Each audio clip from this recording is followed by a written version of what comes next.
Our study, the ANCHOR study, was developed because people who inject drugs continue to be the main transmitters of hepatitis C infection, but tend to be excluded from treatment. And so we wanted to do a study to assess if people who inject drugs could effectively be treated for hepatitis C, could adhere to treatment, and be successfully cured. Because unfortunately, a lot of the exclusions from treatment based on insurance companies or by providers are based more on stigma than medical literature.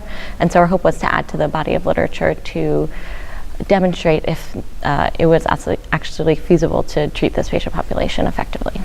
So what we wanted to do was actually enroll a study with patients who are not your traditional clinical trial candidates, but actually people who you would generally exclude from clinical trials, so the most challenging patient population. So our inclusion criteria were only people had to be actively injecting, so self-reported injecting of an opioid within 3 months. They have to meet criteria for opioid use disorder and have chronic hepatitis C.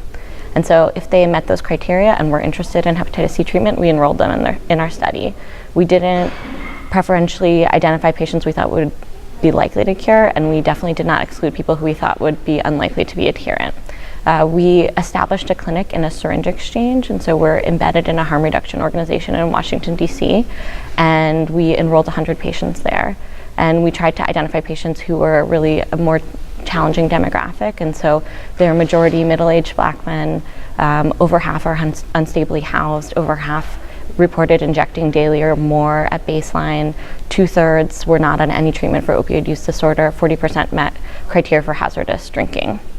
And so we wanted treatment to be treating them in a way that was comparable to the way that we treat most patients with hepatitis C. And so we dispensed medication to them. We were treating them with sofosbuvir velpatasvir. We dispensed medication to them in 28-pill bottles, and we saw them once a month for their treatment visits, as we do with standard clinical care.